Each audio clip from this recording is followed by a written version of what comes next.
Each year, 16 December, India celebrates Vijay Diwas to commemorate the victory over Pakistan in 1971. In 1971, India and Pakistan fought a fierce war to liberate Bangladesh, the erstwhile East Pakistan, from 3rd December to 16 December 1971. During the war, Indian and Pakistani militaries simultaneously clashed on the eastern and western fronts. The war ended after the Eastern Command of the Pakistan military signed the Instrument of Surrender, which was perhaps the biggest surrender after World War II.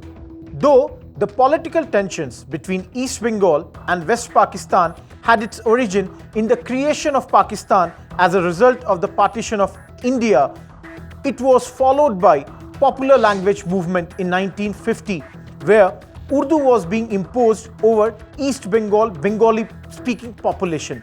Mass riots in East Bengal in the year 1964 and the mass protests in the year 1969, which led to the resignation of then President Ayub Khan, who then invited the then Army Chief General Yahya Khan to take over the central government. But then, the immediate reason was the general elections held in the year 1970. It resulted in East Pakistan's Awami League gaining 167 out of 169 seats for the East Pakistan's Legislative Assembly and a near absolute majority in the 313-seat National Assembly. The Awami League leader Sheikh Mujibur Rahman now stressed his political position, but Zulfikar Ali Bhutto refused to yield the premiership of Pakistan to Sheikh Mujibur Rahman. Events prior to the war. In early March 1971, Biharis who had settled in Bangladesh after partition were slaughtered in riots by the Bengali mobs. The then government of Pakistan used it to justify its deployment of the military in East Pakistan on 25th March and started Operation Searchlight throughout the country. Under this operation, they started to attack general civilians, political activists, students, and the Bengali members of the armed forces and police. Lieutenant General Tikka Khan, who was the governor of East, was called the Butcher of Bengal because of the widespread atrocities committed by his forces. The very next day, Sheikh Mujibur Rahman was arrested by the Pakistani army. Few minutes before his arrest, he had already declared independence of Bangladesh, which is Bangladesh's official Independence Day. In the meantime, media had started to air reports of the Pakistani military's widespread genocide against their Bengali citizens, particularly aimed at the minority Bengali Hindu population. And this led to approximately 10 million people seeking refugee status in the neighborhood states of eastern India. The Indian government opened the East Pakistan-India border to allow all these Bengali refugees to find safe shelter. The government established refugee camps along the border. But then, this resulting flood of improvised East Pakistani refugees had started to strain India's already overburdened economy. The resulting flood of improvised East Pakistani refugees strained India's already overburdened economy.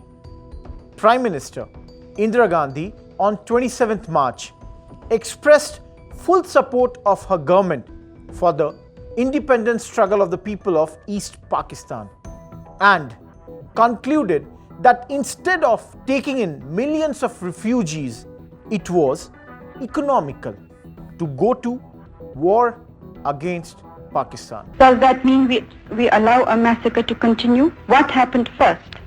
How many people were killed according to your correspondence of British newspapers, of American newspapers, of French newspapers, Canadian newspapers, Arabian newspapers? The massacre began long before there was a single guerrilla. Gandhi cabinet had ordered the Chief of Army Staff, General Sam Manekshaw, to go into East Pakistan. According to Manikshaw's own personal account, he refused, citing the onset of monsoon season in East Pakistan and also the fact that army tanks were being refitted. Instead, he offered his resignation, which was declined by Indira Gandhi. He then said he could guarantee victory if she would allow him to prepare for the conflict on his own terms and set a date for it. Gandhi accepted his conditions. In the meantime, defected East Pakistan military officers and the raw agents had started using the Indian refugee camps for the recruitment and training of Mukti Bahini guerrillas, and they were to be trained against Pakistan. Events during the war. 3rd December, Pakistan attacks India on the western sectors through its air force, and India retaliates on the same day. 6th December, Bhutan becomes the first country to recognize Bangladesh, even before India, though India also recognized Bangladesh on the same day after a few hours. 11th December, USS Enterprise is deployed by the US in the Bay of Bengal to intimidate the Indian Navy. 13th December, Soviet Navy deploys a group of warships to counter USS Enterprise. The US moves in the direction of Southeast Asia, averting a confrontation. And finally, 16th December, end of the Bangladesh Liberation War. Officially, the instrument of surrender of Pakistan Eastern Command stationed in East Pakistan was signed between the Lieutenant General Jagjit Singh Arora of Indian Eastern Command's GOC and General Niazi, the commander of Pakistan's Eastern Command, at 16:31 hours Indian Standard Time. The war confirmed the independence of a new country, Bangladesh. Aftermath of the war. Following the surrender, the Indian Army took approximately 90,000 Pakistani servicemen and their Bengali supporters as POWs. 2nd July 1972, the Indo-Pakistani summit was held in Shimla, where the historic Shimla Agreement was reached and signed between President Zulfikar Ali Bhutto and Prime Minister Indira Gandhi. The treaty provided insurance to Bangladesh that Pakistan recognized Bangladesh's sovereignty in exchange for the return of Pakistani POWs. In mere 5 months, India systematically released more than 90,000 war prisoners, with Lieutenant General A.K. Niazi being the last war prisoner to be handed over to Pakistan. The treaty also gave back more than 13,000 square kilometers of land that the Indian Army had seized in Pakistan during the war, though India retained a few strategic areas including Turtuk, Chalunka of Chorbat Valley, etc., which was more than 800 square kilometers. In 1973, India and Pakistan reached another compromise when both countries signed a trilateral agreement with Bangladesh that actually brought the war prisoners, the non-Bengali and Pakistan loyal Bengali bureaucrats and civilian servants to Pakistan.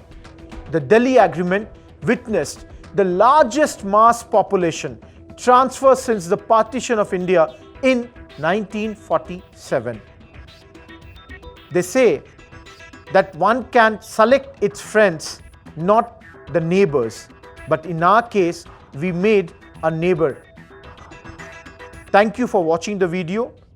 If you have any queries, kindly comment. Do remember to like and subscribe.